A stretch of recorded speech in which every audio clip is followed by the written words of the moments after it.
Cuando enseñé los primeros planos del puente, pensaron que estaba loco. El equipo que construyó esta autopista hacia el cielo tuvo que enfrentarse a corrimientos de tierra, capear vientos racheados de 130 kilómetros por hora y mantener el equilibrio en medio de gigantescas tormentas. Es un puente que ha llevado al límite, e incluso más allá, las fronteras de la ingeniería.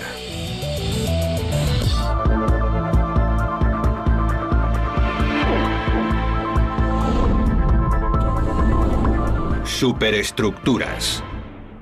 El viaducto Millau.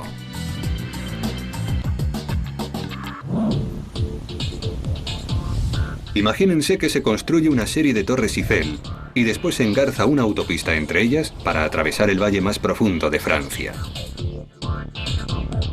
Aunque parezca imposible, esa es la descripción del viaducto de Millau. Desde el principio, el equipo de construcción se enfrentó a tres grandes retos. 1. Construir la estructura de puente más grande del mundo. 2. Colocar una autopista de 36.000 toneladas encima de ella. Y 3. Erigir 7 pilones de acero de 700 toneladas cada uno. Y lo que es más, tuvieron que llevar a cabo todo ello a cientos de metros del suelo. A tanta altura que aunque nos subiésemos a lo alto de la Torre Eiffel, tendríamos que mirar hacia arriba para ver el puente.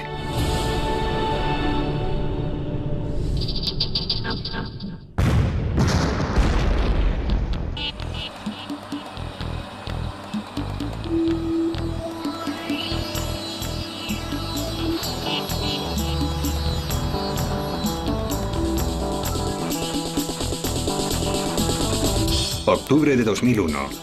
El equipo comienza la cimentación. Tiene que construir un puente que dure 120 años. Y para ganar la licitación, la constructora prometió que lo acabaría en un tiempo récord, inferior a 4 años. En comparación, el puente en suspensión más largo del mundo, el Akashi Kaikyo en Japón, tardó más de 10 años en construirse.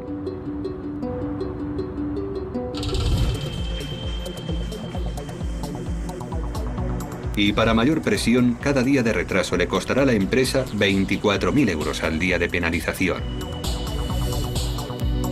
Consta de 7 pilones que se numeran desde el extremo norte del valle. El número 1 supone un problema a causa de la elevada pendiente. El número 2 constituye el mayor desafío porque es el más alto. El número 3, que atraviesa el río, mide casi lo mismo. Y luego van el 4, el 5, el 6 y el 7 hasta llegar a la pendiente menos pronunciada del sur.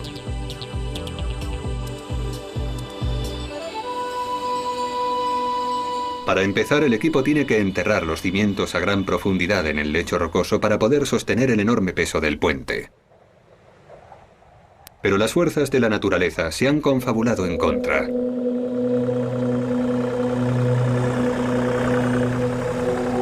Los geólogos ya habían advertido del riesgo que suponía la piedra caliza fracturada de la región. El lecho rocoso está lleno de cavidades que resultan esenciales para la producción quesera local. Las cuevas que hay cerca de Millau son el hogar de una bacteria única que produce el moho azul del mundialmente famoso queso de Roquefort. Pero lo que resulta perfecto para el queso resulta desastroso para una megaestructura. El diagnóstico de los geólogos significa una cosa: corrimientos de tierras. Un tipo de catástrofe que podría poner en peligro toda la infraestructura. A pesar de las advertencias, los planes siguen adelante como estaba previsto.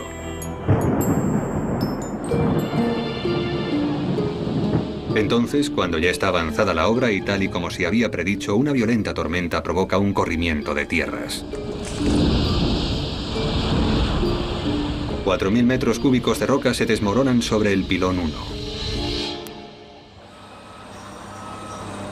Por suerte, las rocas no dañan la estructura, pero el aviso no puede estar más claro. Es necesario destinar valiosos bienes de equipo y mano de obra a estabilizar la pendiente e impedir un nuevo desmoronamiento. Pero si la zona es propensa a los corrimientos, ¿por qué se eligió para construir el puente más largo del mundo? La respuesta es sencilla. En los años 80, Francia construyó una autopista que conectaba París con España. Era una gran arteria que surcaba la campiña francesa hacia el sur desde la capital gala y hacia el norte desde el Mediterráneo. Hasta que ambos tramos convergieron en uno de los valles más profundos de Francia y hubo que parar las obras.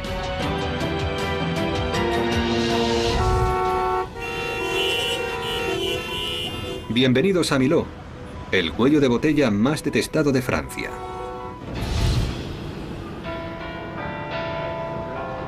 El pueblo de Millau se halla en la región montañosa del Macizo Central, una de las partes más tranquilas de Francia. Pero en verano esta población medieval se convertía en un infierno para el tráfico. Los residentes ya no lo soportaban más, ni su alcalde tampoco. Era horrible para nuestra reputación.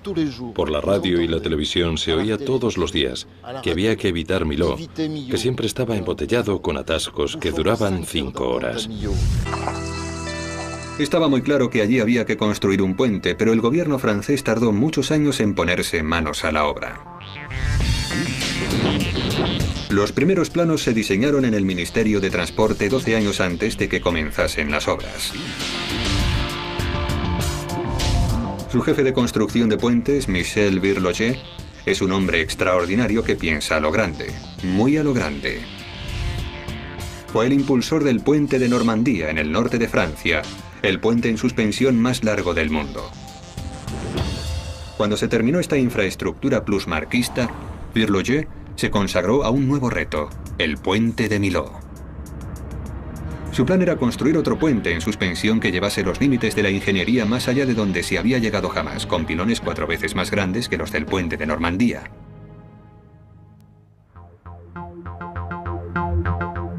El puente de Millau no solo sería el más alto del mundo, sino que no se parecería a ningún otro puente existente. Cuando enseñé los primeros planos del puente, las autoridades competentes pensaron que estaba loco. El puente de Normandía de Virloget consta de 2 juegos de cables que lo sostienen. Pero en el puente de Millau el ingeniero quiso intentar algo más difícil todavía y eliminó un juego de cables, con lo cual el juego de cables restante tendría que sostener el doble de peso. Pero lo que resultaba más espectacular es que el puente de Millau, que medía 2,5 kilómetros, en lugar de tener un solo arco principal, necesitaría toda una serie de pilones para sostenerlo a lo ancho del valle. Nadie había intentado nunca construir un puente en suspensión de arcos múltiples y un solo juego de cables a esa escala. Las autoridades francesas tenían un problema. Estaban nerviosas por el proyecto vanguardista de Virloget y convocaron un concurso invitando a otros ingenieros y arquitectos a competir con otras propuestas distintas. El ganador fue Lord Norman Foster, una de las superestrellas de la arquitectura mundial.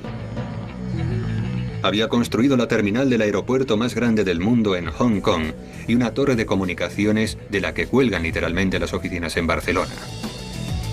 Es un hombre acostumbrado a salirse de lo común y a triunfar en sus empeños.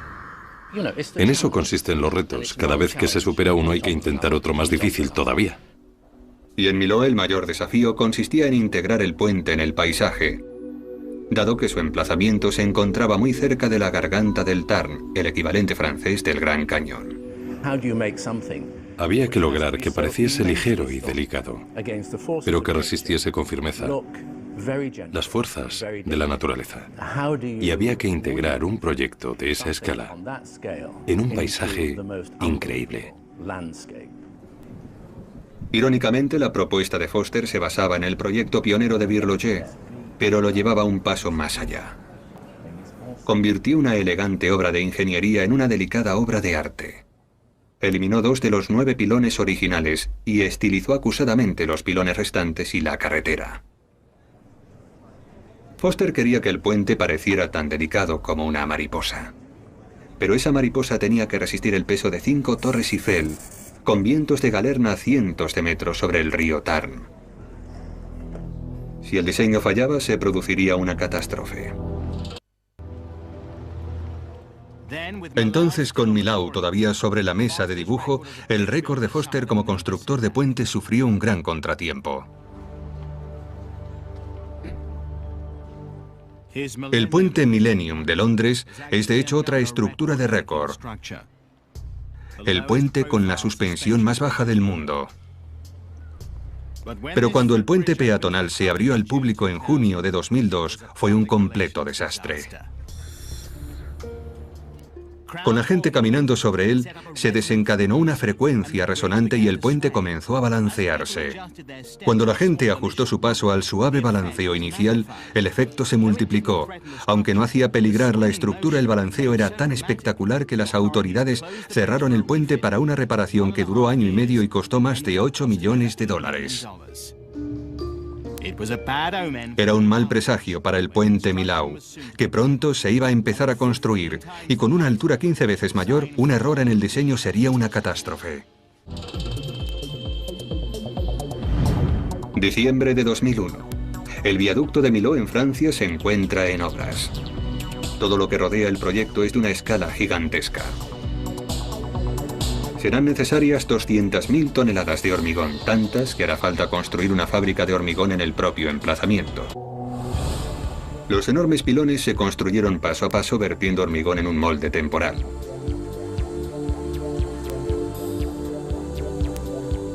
Para proporcionarles la resistencia requerida, los moldes se rellenaron con una malla de barras de acero reforzado. En total, hubo que izar e instalar 16.000 toneladas de esas barras de acero. Si se extendiesen unas a continuación de otras, recorrerían 4.000 kilómetros desde Millau al centro de África. La forma de cada pilón es complicadísima. Por ello, cada vez que se saca una sección de revestimiento de acero rojo, hay que cambiar la forma del molde para adaptarlo a la siguiente sección de 4 metros. Manejar estos paneles de acero de 15 toneladas de peso no es ninguna broma. Y como la altura combinada de los 7 pilones supera el kilómetro de longitud, hubo que alterar la forma del molde más de 250 veces.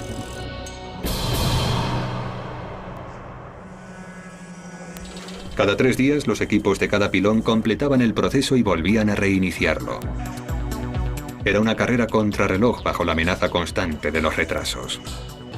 Llevar a cabo la obra a tiempo y sin salirse del presupuesto era la desesperante responsabilidad de un solo hombre: Jean-Pierre Martin. Si en vez de 3 días tardábamos 4, si lo multiplicábamos por el número de placas que había que fabricar, podíamos terminar con un retraso de entre 3 y 6 meses. Con una penalización de casi 800.000 euros al mes es algo que Martin no se podía permitir. Y cumplir con el plazo no es su única preocupación. Cuando se están construyendo los pilones de puente más altos del mundo, hay que trabajar con una precisión exacta. Si se falla lo más mínimo, las piezas del puente no encajarán. Un exceso de 10 centímetros, la anchura de una mano, en cada sección de 4 metros, puede llegar a sumar un exceso de 6 metros en el pilón más alto, la anchura del fuselaje de un jumbo. Cada equipo tenía como objetivo un punto concreto en el cielo. El punto del pilón 2 se encontraba exactamente a 245 metros del suelo, 546 metros del lado norte y 1914 metros del lado sur. No había margen de error. La única forma de medirlo con exactitud era mediante un GPS con una exactitud de hasta 4 milímetros. Mediante la señal de varios satélites, el equipo podía localizar el punto exacto en el cielo que tenían que alcanzar.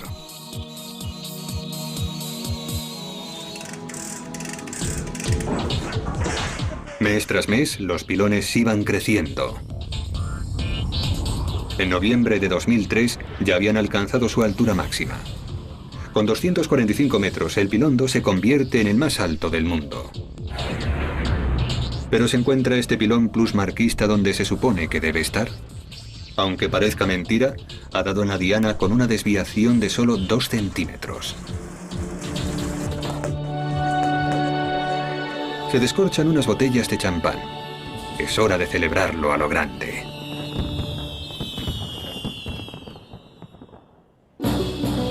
Contra todo pronóstico, las obras iban un mes por delante de lo previsto, pero el equipo no podía permitirse relajarse. La siguiente fase del proyecto es la más difícil.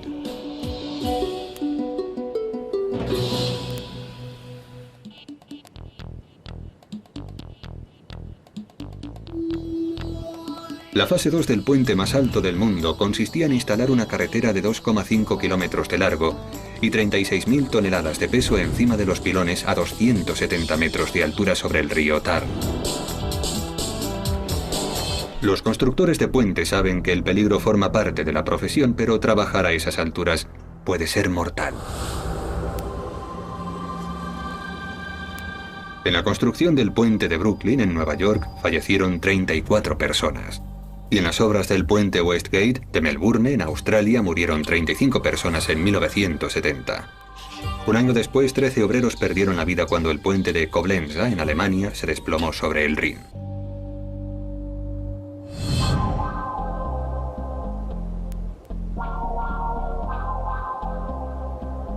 Con esas fatalidades en mente, el equipo decidió construir la totalidad de la carretera en la seguridad del suelo firme.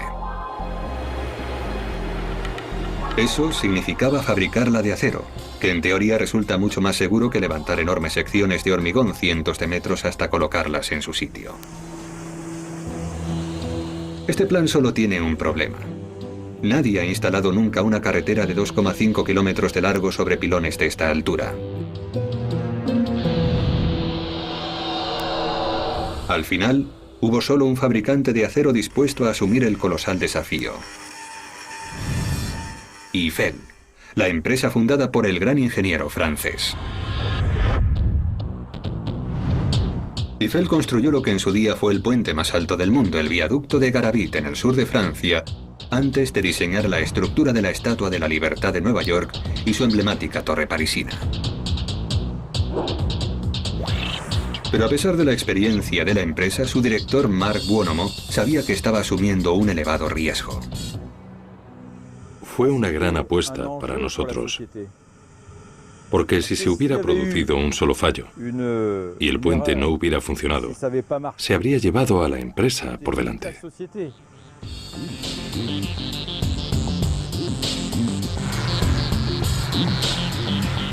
Las enormes secciones de carretera se construyeron en las acerías de la empresa. El inmenso rompecabezas consistía en 2.200 secciones distintas con un peso de hasta 90 toneladas y una longitud de hasta 22 metros. Su precisión se midió con láser para ajustarla a una fracción de milímetro. Los grandes tubos cuadrados son la columna vertebral que hace rígida la carretera.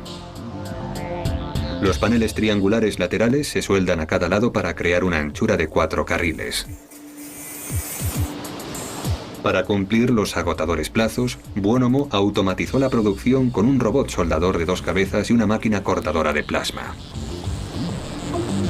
Cada secuencia de cortado o plantilla se programa en el ordenador y a continuación la máquina ejecuta automáticamente el diseño. El soplete alcanza una temperatura abrasadora de 26.000 grados centígrados, 5 veces el calor del núcleo de la Tierra.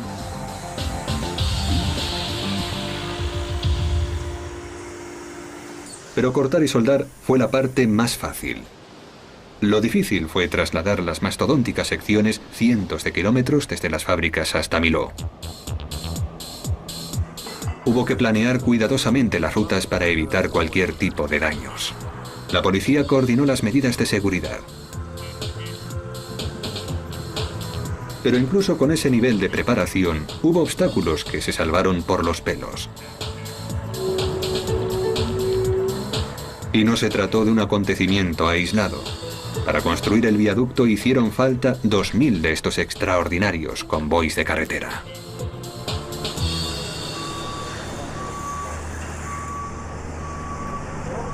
Las piezas llegaron a unas plantas de montaje instaladas a cada extremo del valle.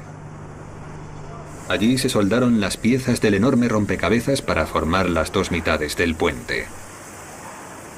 Pero extender ambas mitades sobre los pilones de puente más altos del mundo a lo ancho del valle constituyó un gran desafío. Fue la primera obra en la que se instaló una carretera sobre un pilón más alto que un rascacielos de 80 pisos. Y se trazó un plan que llevaba al límite todo lo que se había intentado antes y que consistía en deslizar enteras las 2 gigantescas mitades de carretera de 2,5 kilómetros de largo. El ingeniero jefe del puente, Jean-Marie Cremet, fue una de las pocas personas que lo creyó posible. Todos los ingenieros que conocían este método pensaban que no sería posible. Si el equipo erraba en sus cálculos, el puente entero podría venirse abajo sobre el valle. Encontramos una solución para la obra, que consistía en lanzar el puente desde ambos lados. Una parte sobre la meseta de Larzac y la otra sobre la meseta de Rouge, y empujarlas desde ambos lados hasta que se encontrasen en el medio, sobre el río Tarn. Es una técnica similar a la que se emplea en puentes más pequeños. Un poderoso equipo de arietes hidráulicos empuja literalmente la carretera de un lado a otro. Pero Millau sería el lanzamiento más largo jamás intentado y sobre los pilones más altos del mundo, con lo que la operación podría acabar en desastre. La carretera es tan esbelta que puede doblarse y partirse cuando se empuje sobre el vano de 342 metros que hay entre cada pilón. Lo más lejos que se ha llevado a cabo una operación similar fue a menos de la mitad de esa distancia. La primera parte de la operación era sencilla. Los cables del primer pilón sostienen el extremo delantero de la carretera a medida que se vuela sobre el valle. Luego se construyen unas torres de apoyo temporales de acero que reducen los vanos a 171 metros, una distancia mucho más manejable. Estas torres de acero constituyeron una hazaña de la ingeniería en sí mismas. La más elevada, de 170 metros, es la más alta de su especie que se ha construido nunca. Todas tienen que soportar una enorme carga, 7.000 toneladas, cuando el extremo frontal de la carretera se desliza sobre el primer pilón de 90 metros. En el peor de los casos, lanzar un peso semejante sobre los vulnerables pilones podría hundirlos. Si hubiésemos llevado a cabo un lanzamiento convencional, habríamos derribado los pilones como los bolos de una bolera.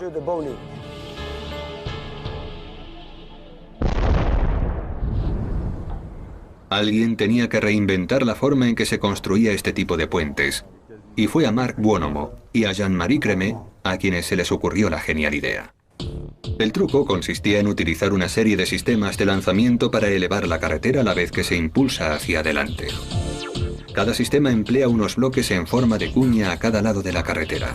Un ariete hidráulico empuja la cuña superior, que se desliza al mismo tiempo cuesta arriba por la cuña inferior y eleva la carretera sobre sus soportes a la vez que la hace avanzar 600 milímetros.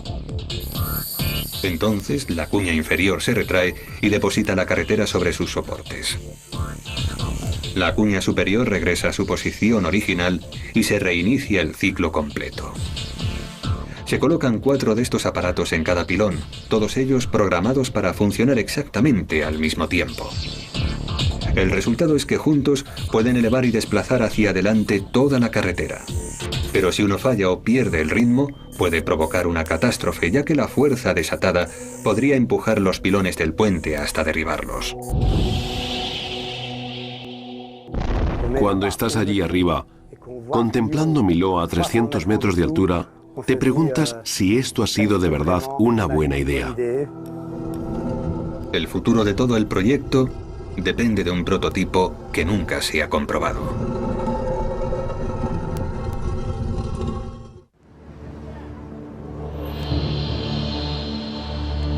Es la mañana del 26 de febrero de 2003.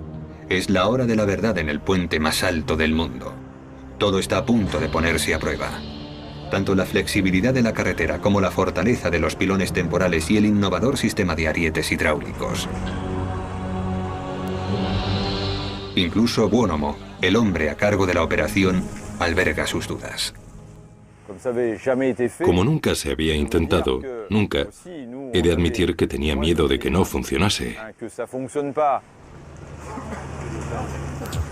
Las bombas se encienden.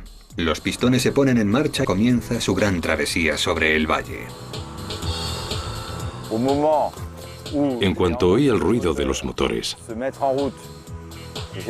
toqué la carretera con el dedo y sentí cómo se movía. Cada 4 minutos, la carretera se desplazaba 600 milímetros sobre el valle. Unos topógrafos medían su avance y se mordían las uñas al contemplar la carretera colgada del vacío.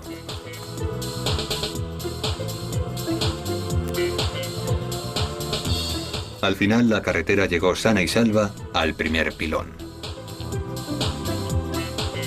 Le quedaban 204 metros menos y 2.256 más. El sistema de lanzamiento parecía funcionar según lo previsto. Los ingenieros estaban optimistas, pero a medida que la carretera avanzaba sobre el vacío, más vulnerable se volvía a los envites del viento, que allí puede alcanzar los 130 kilómetros por hora. Por desgracia, la carretera tiene la forma de un ala de avión al revés, y el mayor temor del equipo era que ese ala no despegase. Los ingenieros vigilaban sin cesar el viento y las condiciones climatológicas. Y cuando comprobaban que el viento les iba a conceder una pausa de 3 días durante los cuales no soplaría más de 85 kilómetros por hora, daban la orden de comenzar la operación y proseguía el lanzamiento de la carretera. La razón de esta precaución es sencilla. Los fuertes vientos pueden destrozar un puente.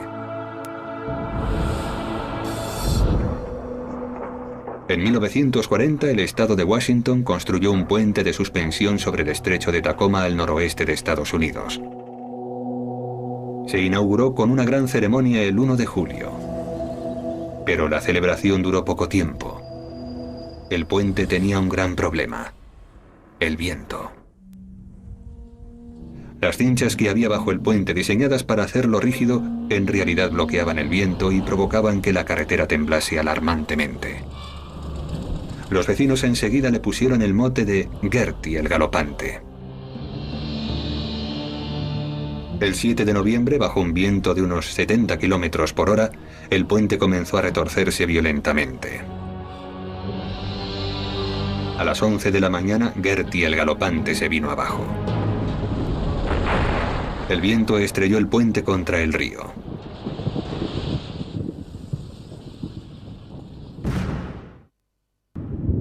Como resultado de ese accidente, ahora las pruebas en túneles de viento son un procedimiento ordinario.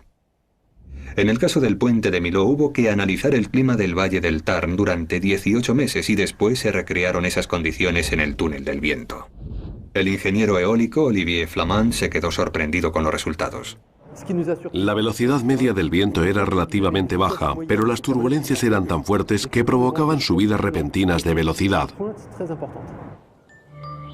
El terreno escarpado provocaba graves turbulencias a la altura del puente y vientos huracanados de 130 kilómetros por hora. Se comprobaron todas las características del puente para analizar los riesgos, las torres, los pilones y sobre todo la carretera. Pero no bastaba con examinar la aerodinámica del puente acabado. Había que descubrir cómo se comportaría en el momento de más riesgo, durante la fase de lanzamiento. Olivier y su equipo llegaron a una conclusión escalofriante. Los vientos que habían medido eran lo bastante fuertes como para expulsar de sus soportes al puente en obras y estrellarlo contra el fondo del valle a cientos de metros. Entonces comenzó la pesadilla. El 22 de agosto de 2003, 6 meses después de comenzar la operación de lanzamiento, uno de los sistemas falló y dejó el puente colgando en el aire. Para empeorar las cosas, los hombres del tiempo predijeron tormentas. Hasta ahora estas enormes bombas habían funcionado perfectamente, pero la verdad era que se trataba de prototipos y que debido a los ajustados plazos nunca se habían puesto a prueba. El problema era que el teflón no adherible que había entre las superficies que resbalaban se había rasgado y la fricción generada superaba la fuerza de los arietes hidráulicos. Por desgracia, a nadie se le había ocurrido pensar en piezas de repuesto para las máquinas que se encontraban a mitad de lanzamiento en lo alto de un pilón de hormigón. Fue una mala noticia para el hombre que había puesto en juego su reputación por ese mecanismo. Me sentí muy presionado, como si tuviera veneno en la boca. Nunca lo olvidaré. Los ingenieros revisaron sus cálculos y hallaron el origen del problema. Habían subestimado la fricción entre las superficies deslizantes y no podrían arreglarlo sin los repuestos necesarios. El tiempo corría y Mark Buonomo necesitaba una solución rápida. Cuando el Apolo 13 regresó tras ese incidente, en la NASA les pidieron que hicieran un inventario de todo lo que llevaban a bordo para saber cómo solucionarlo. El equipo de Milot hizo un inventario. Se dieron cuenta de que podían arrancar el teflón de las máquinas de lanzamiento que todavía no se habían utilizado. Trabajaron durante toda la noche para extender la plataforma de acceso. Eso les permitió sacar las cuñas de acero de 5 metros de largo y 2 toneladas de peso, reemplazarles el teflón y volver a montar la máquina de lanzamiento.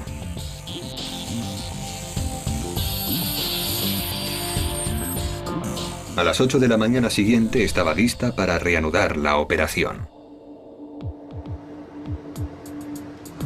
El resto de la semana llegaron las tormentas previstas y otra serie de máquinas de lanzamiento se desgastó. Así que cuando la carretera llegó por fin al siguiente pilón, el equipo respiró aliviado.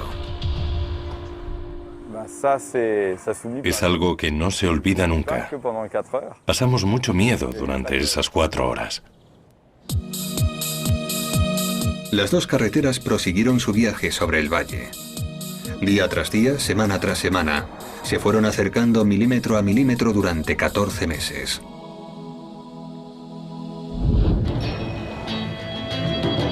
En mayo de 2004, ya habían alcanzado una fase crítica. Desde el extremo norte, la carretera había recorrido 717 metros sobre el vacío hasta llegar a su destino definitivo. Desde el sur, el tramo más largo de carretera había recorrido más de 1,5 kilómetros. Solo había una sección sobre el río que le separaba, allí donde era imposible erigir un pilón temporal.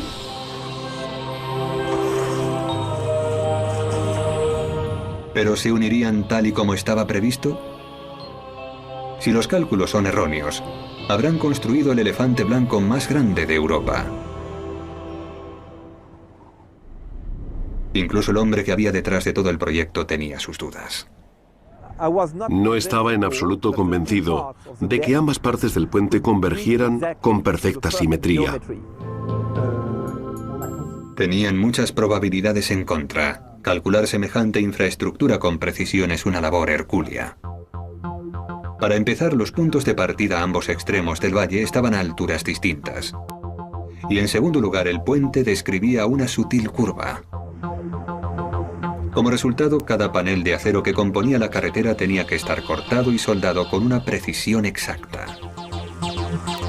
Si ambos extremos curvos e inclinados encajan como está previsto, será un hito de la ingeniería.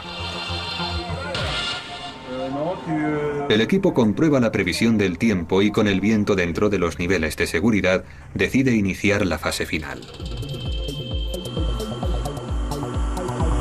Los arietes comienzan a empujar el frente de la carretera fuera de la seguridad del pilón 3 y hacia su destino final.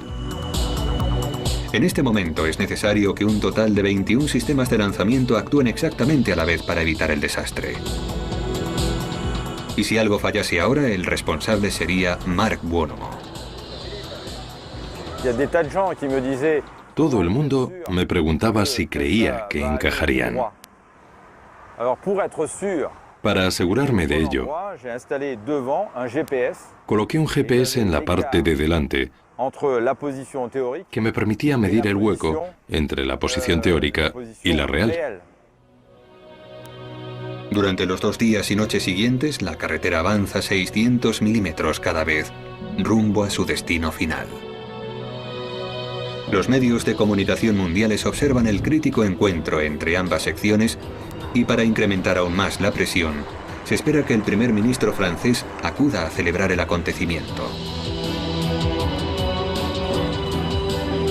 La sección de carretera avanza y se encuentra a solo unos centímetros de la otra sección. Entre ambas se cuelga un magnum de champán para festejar el momento. Por fin se produce la unión. Las dos grandes secciones de carretera han viajado 2,5 kilómetros sobre el valle.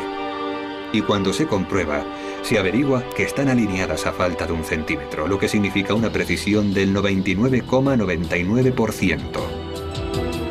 Todas las mediciones y cálculos han merecido la pena. Las han clavado.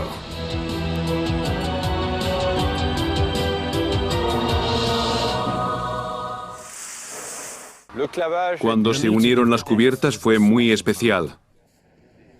Los informes viajaron por todo el mundo y en Salzburgo, Austria, llegaron a Felix Baumgartner, conocido como Félix el Conquistador.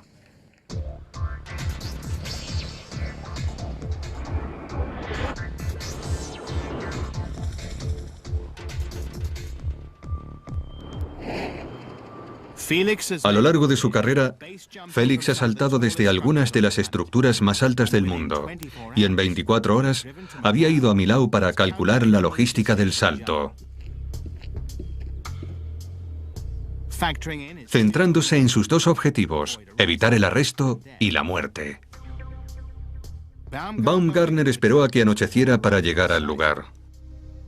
Consiguió llegar a la base del Pier 2 y después trepó por una escalera de 245 metros hasta la cima.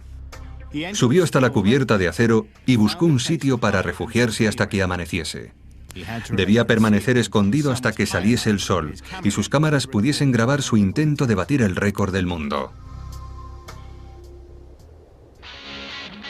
Al día siguiente, a las 7 de la mañana, apareció Félix el Conquistador. Con un genial salto hacia atrás, se tiró desde el puente más alto del mundo y entró en el libro de los récords.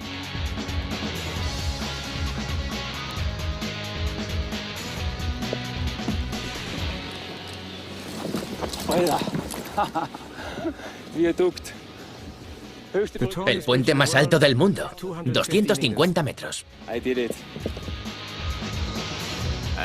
Una vez evitada la muerte, se aseguró de evitar a la policía.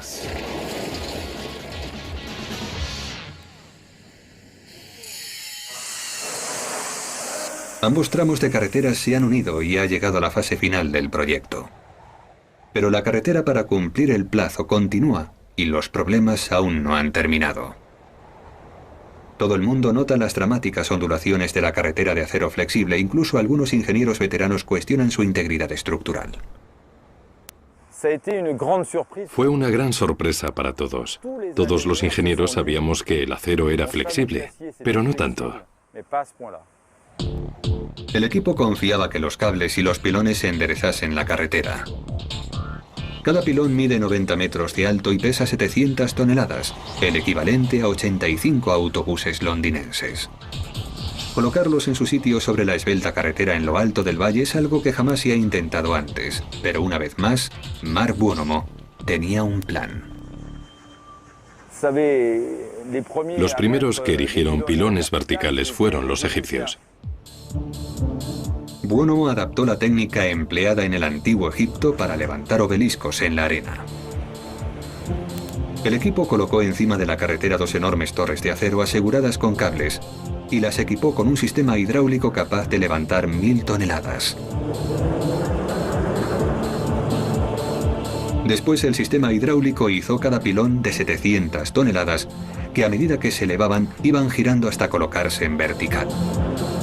Y entonces se bajaban hasta su punto de anclaje. La técnica de 4000 años de Buonomo funcionó a la perfección.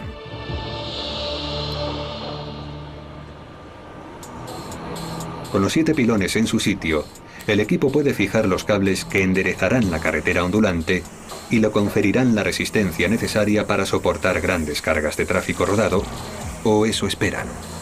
La carretera pesa unas 40.000 toneladas, el equivalente a un transatlántico. Y las 154 fijaciones de cables deberían impedir que tiemble o se hunda. Los cables más fuertes están formados por 91 fibras de acero individuales y tienen una resistencia a la ruptura de 25.000 toneladas, suficiente para retener a 25 jumbos a toda marcha. Cuando se tensan los cables, según lo planeado, las arrugas de la carretera desaparecen. A lo largo de los 2,5 kilómetros de carretera, las ondulaciones ya no alcanzan ni el tamaño de un pulgar. La carretera por fin está lisa. Ahora hay que instalar la superficie, lo que añade 10.000 toneladas de carga adicionales, el equivalente a 153 tanques de guerra. Pero antes de abrirlo al público, hay que comprobar que el puente es seguro. Tiene que superar una prueba crucial.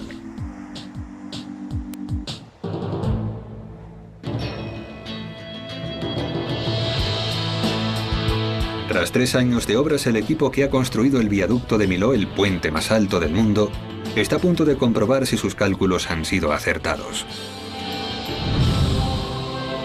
En un puente en suspensión con un único arco, como el de Normandía, una gran carga en la sección principal no supone un problema porque los cables están fijados a tierra firme y no pueden ceder. Pero en el viaducto de Millau, que tiene 8 ojos, los cables están fijados a las secciones adyacentes. La carga sobre una sección puede hundirla al tirar de los cables y si los pilones se inclinan, los cables que sostienen el resto de la carretera tiran hacia arriba y elevan las secciones de carretera contiguas, provocando un peligroso efecto dominó. Ahora el equipo tiene que poner el puente a prueba. Estos 28 camiones tienen un peso combinado de más de 900 toneladas y se han situado en el punto crítico en mitad del puente. Los ingenieros contienen la respiración mientras efectúan las mediciones. El puente solo cede 26 centímetros. Es un triunfo para los ingenieros porque el puente estaba diseñado para soportar más del doble de esa cesión. 4 semanas después, el 14 de diciembre de 2004, el presidente Jacques Chirac inauguró oficialmente el puente Millau. Es un momento de orgullo para toda Francia.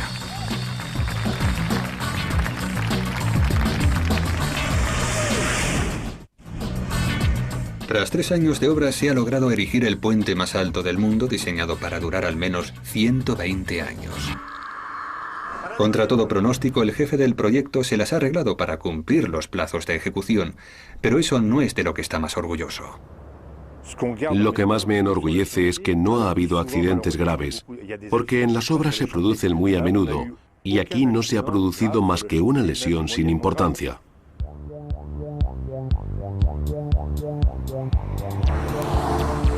En cuanto se abrió al público, el puente tuvo un éxito instantáneo. Pero la verdadera prueba se produce durante su primer verano, cuando los franceses se cogen sus vacaciones anuales. Nadie se esperaba nada parecido. El puente es recorrido por más de 50.000 vehículos al día que pagan un peaje de casi 6 euros. Es una buena noticia para la constructora que tiene que recuperar su inversión en el proyecto de más de 380 millones de euros. Construir el puente ha sido una hazaña, pero también es una hazaña mantenerlo. Thierry y Frank han sido asignados al pilón 2, el más alto del puente, cuya estructura no es un bloque macizo de hormigón, sino una serie de grandes espacios huecos. Hoy el trabajo de los técnicos consiste en revisar el sistema de comunicaciones y los circuitos de cada una de las 7 plantas estructurales. Eso implica escalar 343 metros por una escalerilla durante todo el día.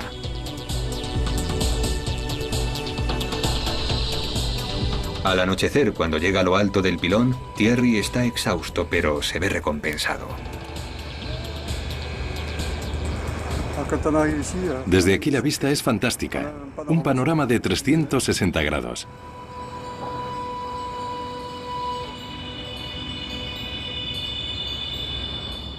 El puente más alto del mundo se ha convertido en un icono. Pero está creando problemas que nadie se había imaginado. Los vecinos se han apoderado del puente como plataforma desde la que captar la atención de los medios sobre sus reclamaciones. Esta muchedumbre espera obtener más subsidios agrícolas pastoreando un rebaño de ovejas a través del puente. La labor de José consiste en impedir que este tipo de incidentes represente un peligro, ya que en este puente no cesan de producirse incidentes. Una alarma activada por un sensor de detección del movimiento significa que hay un vehículo detenido sobre el puente. Nadie quiere que se produzca un embotellamiento en un puente de 2,5 kilómetros de largo suspendido en el cielo. José enfoca la cámara y descubre que un hombre ha abandonado su coche y está sentado peligrosamente en la barandilla.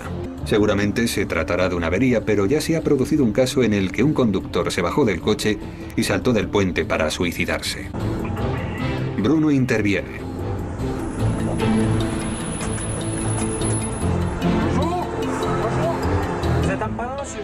Afortunadamente no se trata más que de un fotógrafo irresponsable al que se obliga a reanudar su marcha.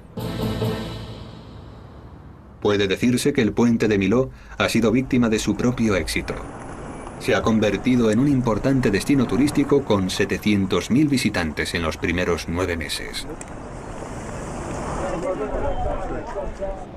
Por suerte, la mayor parte de ellos espera cruzar el puente para sacar fotos. Es magnífico. Hoy he conducido 600 kilómetros solo para ver el viaducto Millau. Solo tengo una cosa que decir. Es extraordinario. Todo el mundo se siente atraído por él porque es una infraestructura que ha batido un récord mundial. Pero a la vez resulta increíblemente hermosa, delicada y minimalista. No es lo que se espera de un puente casi un tercio más alto que cualquier otro puente del mundo. El arquitecto Lord Norman Foster ha logrado su objetivo de que el conductor tenga la sensación de que está volando. Cuando se abandonan las mesetas, parece que se vuela a través del puente. Estás literalmente por encima de las nubes.